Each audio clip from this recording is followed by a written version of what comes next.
evening. Tonight, stunning new developments in a News4 investigation that gripped the nation in 2017. You may remember the story of Elizabeth Thomas, the 15-year-old student from Maury County, disappeared with her then 51-year-old teacher, Tad Cummins. It triggered a nationwide Amber Alert that lasted weeks until she was found in California. Cummins later pleaded guilty to taking her across state lines for sex. Now, she was still a minor at the time. Her guardian was her older brother, James Thomas, a correctional officer at the Maury County Jail.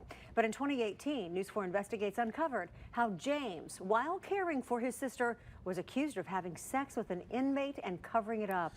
4 years after our chief investigative reporter Jeremy Finley exposed it, James Thomas was arrested by the FBI today after being indicted for falsifying records of his sexual contact with the inmate. So, Jeremy, why did it take so long for this to happen? Yeah, Tracy, we don't quite know yet. When we first uncovered this in 2018, the Maury County District Attorney then launched his own investigation. We heard nothing about it until today. That's when we learned that Thomas was indicted on the federal level 4 years after his attorney denied he did anything wrong. Here is how it all unfolded. Back in 2017, for a community shaken by the kidnapping of Elizabeth Thomas, it was welcome news that she was safe under the care of her older brother, James, a longtime correctional officer in the county jail. But for these two women, the news of who was Elizabeth's custodian was chilling. He is a sexual predator.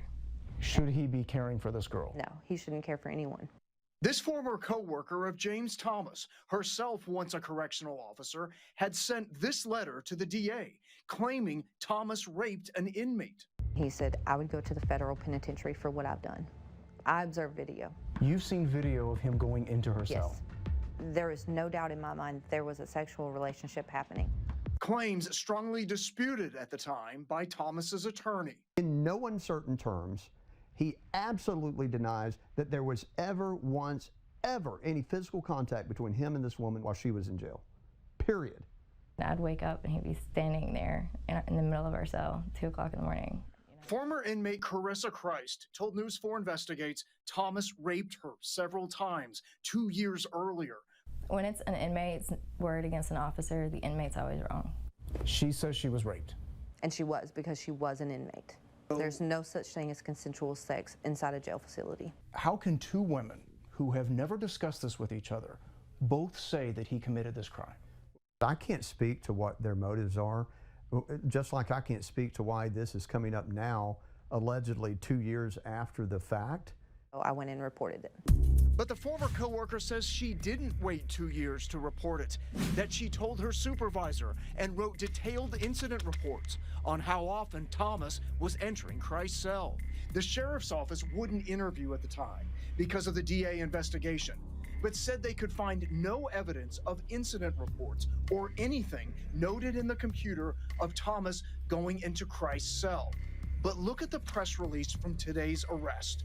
Thomas is charged with writing an official report, falsely claiming that Christ made sexual advances towards him, and that 2 jail supervisors advised him not to write that report about those false sexual advances, and that the report Thomas wrote omitted the fact that he'd had sexual relations with Christ after she was released from jail.